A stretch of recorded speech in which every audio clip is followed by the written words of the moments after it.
तू फासला बढ़ा मैं काबिलियत बढ़ाता हूँ। तो मेरे रास्ते जटिल कर मैं लड़के दिखाता हूँ। मैं लड़के दिखाता हूँ।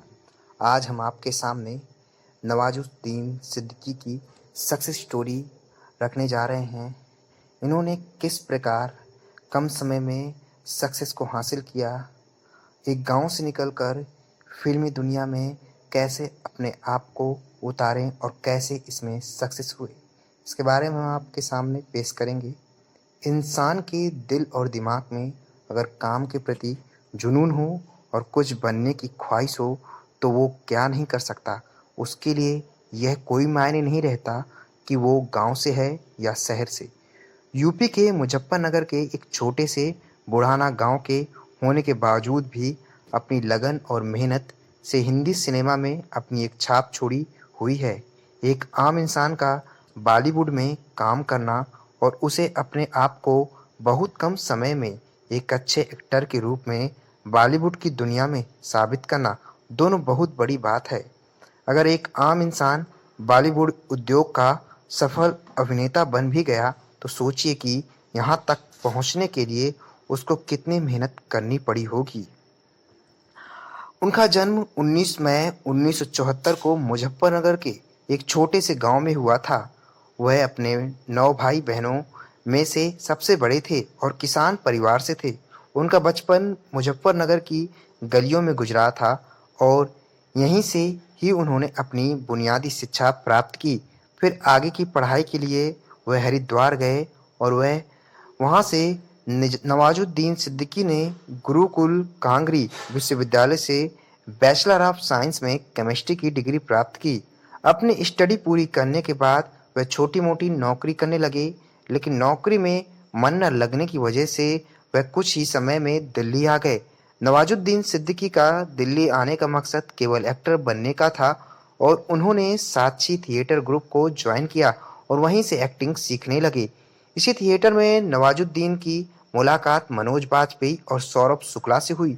नवाजुद्दीन एक्टिंग तो सीख रहे थे, लेकिन उसके पास अभी तक आय का कोई स्रोत नहीं था, जिनकी वजह से वो दिल्ली में अपना गुजारा कर सकें।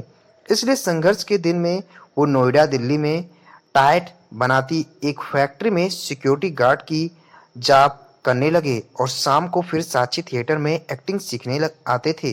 कुछ समय बाद नवाजुद्दीन सिद्दीकी ने नेशनल स्कूल ऑफ ड्रामा को ज्वाइन किया और 1996 में यहाँ से पास आउट होने के बाद वह एक्टर बनने के लिए सन 2000 में मुंबई आ गए। मुंबई में उनको कोई पहचानता नहीं था और ना ही उनका कोई गॉडफादर था जो उनका हाथ थाम सके। मुंबई की माया नगरी में काफी ठोकरें खाने के बाद नवाजुद्दीन को एहसास हो गया था कि यह सफर इतना आसान नहीं है जितना वो सोच करते हैं। नवाजुद्दीन सिद्दीकी के दिमाग में एक्टिंग का कीड़ा बनने की एक ही धुन सवार थी, लेकिन यह सपना कैसे पूरा होगा वो उनको भी पता नहीं था। उन्होंने इसके लिए हार नहीं मानी और जहां भी फिल्म्स के लिए इंटरव्यू होते थे वह सिद्दीकी पहुंच जाते थे, लेकिन हर बार उनको रद्द कर दिया जाता था। नवाजुद्दीन सिद्दीकी बार बार के रद्द से थक चुके थे और वह अब गांव भी नहीं जा सकते थे, क्योंकि वापस गांव चले जाते तो गांव वालों के ताने भी सुनने पड़ते। कुछ समय बाद नवाजुद्दीन को कुछ एक टेलीविजन सीरियल्स में काम करने का मौका मिला, लेकिन यहाँ पर उनका रोल छोटा रहता था, जिसकी वजह से वो अपने आप को प्रूव नहीं कर पाते थे। नवाजुद्दीन सिद्दीकी को पहला ब्रेक 1999 में आमिर खान की फिल्म सरफरोश से मिला, लेकिन इस फिल्म में उनका रोल बहुत छोटा था। अब उनको छोटे-मोटे रोल मिलने लगे थे। उनको खुद पर यकीन था कि आज नहीं तो कल या परसों वह एक दिन बॉलीवुड के सुपरस्टार जरूर बनेंगे। कहते हैं कि कोशिश करने वालों की कभी हार नहीं होती। अगर आप कोशिश करोगे तो आपको सफलता अवश्य मिलेगी। सन 2010 नवाजुद्दीन सिद्दीकी के लिए बेस्ट टर्निंग पॉइंट रहा। उनको 2010 में पिपली लाइव फिल्म के लिए पत्रकार के रोल में सिलेक्ट किया गया, जो उनके लिए बहुत बड़ी बात थी क्योंकि अब लोग उनको पहचानने लगेंगे। उसके बाद उनको गैंग्स ऑफ वासपुर पार्ट 1 फिल्म से असली पहचान मिली, जो 2012 में रिलीज हुई एक ड्रामा फिल्म थी। उस फिल्म में उनकी एक्टिंग को काफ़ी लोग ने सराहा। उसके बाद उन्होंने काफ़ी फिल्में की, जैसे कि the lunch box, Badlapur, Bajrangi भाईजान, फिक्रे अली, रमन राघव और रईस। आज बॉलीवुड से लेकर हॉलीवुड तक उनके काम की प्रशंसा की जाती है। दोस्तों, अगर आप भी अपनी करियर लाइफ में लगातार फेल होते हैं, तो आपको नवाजुद्दीन सिद्दीकी से ज़रूर सीखना चाहिए। ये थी नवाजुद्दीन सिद्दीकी की सक्सेस स्टोरी।